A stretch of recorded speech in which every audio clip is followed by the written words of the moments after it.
ಕರ್ನಾಟಕದ ಕುಳ್ಳ ಅಂತಾನೆ ಹೆಸರುವಾಸಿಯಾದಂತಹ ದ್ವಾರಕೀಶ್ ಅವರು ಇನ್ನಿಲ್ಲ. ಹೌದು, ಇಂದು ಬೆಳಿಗ್ಗೆ ದ್ವಾರಕೀಶ್ ಅವರು ವಿಧಿವಶರಾಗಿದ್ದಾರೆ. ವಯೋಸಹಜ ಕಾರಣದಿಂದ ಅವರು ವಿಧಿವಶರಾಗಿದ್ದಾರೆ. ಈ ಹಿಂದೆ ಕೂಡ ಅವರ ಬಗ್ಗೆ ಒಂದು ಊಹಾಪೋಹ ಹಬ್ಬಿದ್ವು. ಅವರು ಇತ್ತೀಚೆಗೆ ಆಸ್ಪತ್ರೆಗೆ ಕೂಡ ಅಡ್ಮಿಟ್ ಆದಾಗ ಅವರು ಸತ್ತೋಗಿದ್ದಾರೆ ಅಂತ ಹೇಳಿ ನ್ಯೂಸನ್ನು ಮಾಡಿದರು. ಸೊ ಅದು ಫೇಕ್ ನ್ಯೂಸ್ ಆಗಿತ್ತು.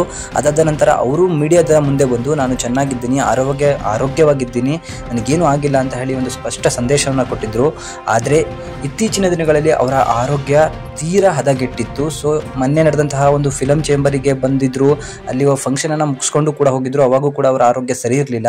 ಆದರೆ ಇಂದು ಬೆಳಿಗ್ಗೆ ಅವರು ವಿಧಿವಶರಾಗಿದ್ದಾರೆ. ಅವರಿಗೆ ಈಗ 81 ವರ್ಷ ಆಗಿತ್ತು. ಸೊ ಅವರು ವಯೋಸಹಜ ಸ್ಥಿತಿಯಲ್ಲಿ ಇದ್ರಿಂದ ಅವರ ಆರೋಗ್ಯ ಅವರಿಗೆ ಕೈ ಕೊಟ್ಟು ಇವಾಗ ಅವರು ವಿಧಿವಶರಾಗಿದ್ದಾರೆ.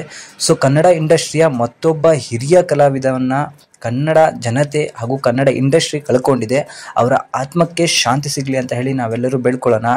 ಹಾಗೂ ದ್ವಾರಕೀಶ್ ಅವರ ಕುಟುಂಬಕ್ಕೆ ದುಃಖವನ್ನು ಭರಿಸುವಂತಹ ಶಕ್ತಿಯನ್ನು ಆ ದೇವರು ಕೊಡಲಿ. ದ್ವಾರಕೀಶ್ ಅವರಿಗೆ ನಮ್ಮ ಕಡೆಯಿಂದ ಒಂದು